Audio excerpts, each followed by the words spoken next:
தமிழ் தமிழ் என பொய் முழக்கத்தை எழுப்பியும் வெற்று வேஷத்தை அரங்கேற்றியும் ஆட்சிக்கு வந்த திமுக அரசு கடந்த 4 ஆண்டுகளில் தமிழ் மொழிக்காகவும் தமிழ் வளர்ச்சிக்காகவும் ஒரு துரும்பை கூட கிள்ளி போடாமல் போலி நாடகத்தை அரங்கேற்றி வருவது குறித்து விவரிக்கிறது இந்த செய்தி தொகுப்பு.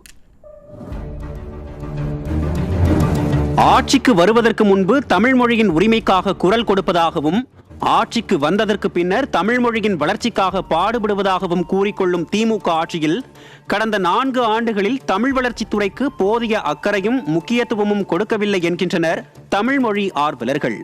தமிழகமெங்கும் பள்ளிகளில் ஆங்கில வழி கல்வியில் பயிலவே அதிகமானோர் சேரும் நிலையில் தமிழ் வழி கல்வியை அதிகரிக்க ஸ்டாலின் அரசு 4 ஆண்டுகளாக என்ன நடவடிக்கை எடுத்துள்ளது என கேள்வி எழுப்புகின்றனர் பொதுமக்கள். ஏதோ சில தமிழ் அறிஞர்களின் நூல்களை அரசுடைமை ஆக்கினால் மட்டும் போதுமா? தமிழ் வழி கல்வியை ஊக்குவிக்க நடவடிக்கை எடுக்க வேண்டாமா என ஆதங்கத்தை வெளிப்படுத்துகின்றனர். மத்திய அரசின் புதிய கல்விக் கொள்கை அமலானால் மும்மொழி கொள்கை வந்துவிடும், தமிழ் மொழி அழிந்துவிடும் என்பது போல பூச்சாண்டி காட்டி வரும் ஸ்டாலின் அரசு அதற்கு மாற்றாக மாநில கல்விக் கொள்கை என்ற ஒன்றை கொண்டு வருவதாக கூறியே 4 ஆண்டுகளை ஏமாற்றிவிட்டது. எஞ்சிய சில மாதங்களிலும் திமுகவின் இந்த கபட நாடகம் தொடரும் என்கின்றனர் கல்வியாளர்கள். இது மட்டுமல்லாமல் தமிழக அரசின் இணையதளம் ஸ்டாலின் படத்துடன் முழுக்க ஆங்கிலத்தில் இருந்தது பெரும் பேசு பொருளானது. ஓஹோ, இப்படிதான் விடியா திமுக அரசு தமிழை வளர்க்குமா என்றும் விமர்சனங்கள் எழுந்தது.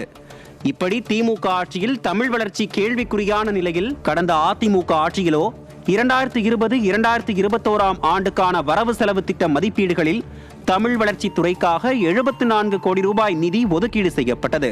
1 கோடி ரூபாய் மானியத்தில் தமிழறிஞர் ராபர்ட் கால்டுவெல் பெயரில் தமிழ் பல்கலைக்கழகத்தில் ஒப்பிலக்கண ஆய்வு இருக்கையை நிறுவ திட்டமிடப்பட்டது.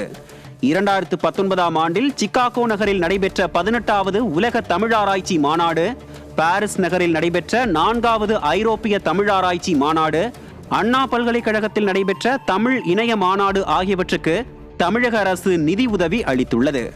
இப்படி தமிழ் வளர்ச்சிக்காக எண்ணற்ற திட்டங்கள் முன்னாள் முதலமைச்சர் எடப்பாடி கே பழனிசாமி தலைமையிலான அதிமுக ஆட்சியில் மலர்ந்த நிலையில் திமுக ஆட்சியிலோ தமிழ் வளர்ச்சிக்கென எந்த முயற்சியும் எடுக்காமல் வெற்று கோஷங்களும் வீண் விளம்பரங்களும் மட்டுமே இருப்பதாக மக்கள் விமர்சிக்கின்றனர். இன்னும் இந்த ஆட்சி தொடர்ந்தால் தமிழ் வளர்ச்சிக்கென துறை இருக்கும், ஆனால் ஆங்கில வளர்ச்சிதான் மேலோங்கி இருக்கும் என்றும் மக்கள் குற்றம் சாட்டுகின்றனர்.